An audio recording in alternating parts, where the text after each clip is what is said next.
It's nice being right, but I also have trepidations for my country and the world. The country desperately needs good leadership and needs to be united, but he's got to prove that, because he did not run that kind of campaign, and certainly it was not necessary for him to run that kind of campaign.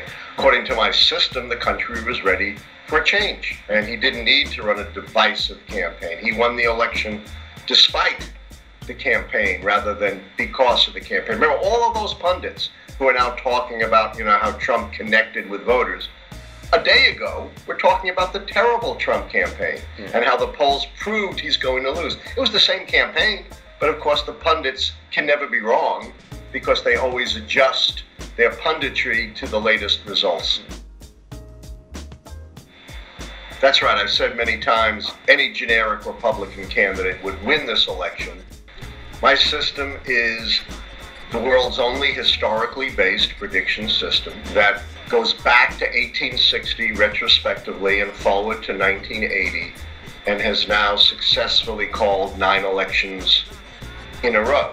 And it is based on the thesis that election results are not the results of campaigns, but are primarily referenda by the American people on the strength and performance of the party holding the White House.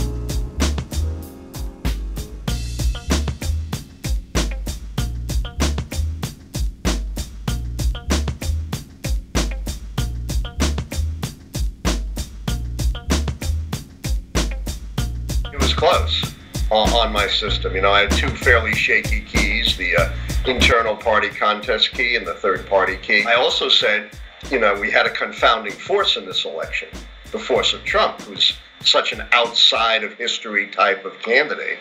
And I said, I never hedge a prediction, but this is the sternest test of the keys. And I issued this qualification that it's possible that the force of Trump could counteract the force of the keys, because the keys, although they are within very broad historical parameters, because they go all the way back to 1860, they are based on historical patterns, and historical patterns can be broken, which is, I think, why you see Trump winning the Electoral College, but essentially a tie in the popular vote, because you had these 2 conflicting forces coming together.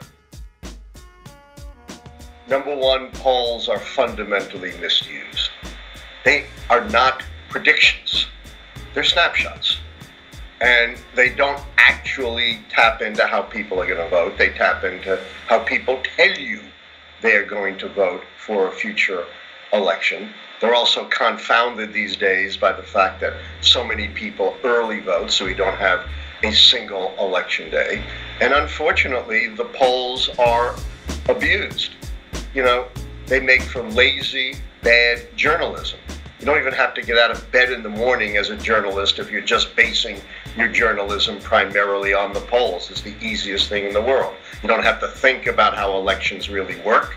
You don't have to think about the implications of victory for one candidate or another. You can cover the election as if it were horse races. Now, as far as these, Nate Silvers and PredictWise and all of those that give you, New York Times, that give you probabilities, they're just poll compilers. Some of them were saying it was as high as a 99% probability for Clinton to win. They were drastically wrong because they're just poll compilers. And they were pretty far off in 1980 as well. They certainly did not anticipate the big Ronald Reagan landslide at that time. They were famously off in 1948 when they all predicted Harry Truman would lose. And they were off in 1952 when they didn't predict the Eisenhower landslide. So the record of polls is spotty at best, and I think they have become confounded even more in recent years. One, because of the difficulty of figuring out likely voters, which is 2, confounded by early voting, and 3, a lot of people don't have landlines. And I understand they try to catch up on cell phones, but it's not real easy. Even an old guy like me, I don't have a landline. Right. It's not just you kids. My system is scientific, A, because it's based on historical statistical analysis, and B, it has a track record of advanced prediction. I did tweet several times the prediction of the guy he called the wonderful professor. And I have to say, my predictions are absolutely impartial.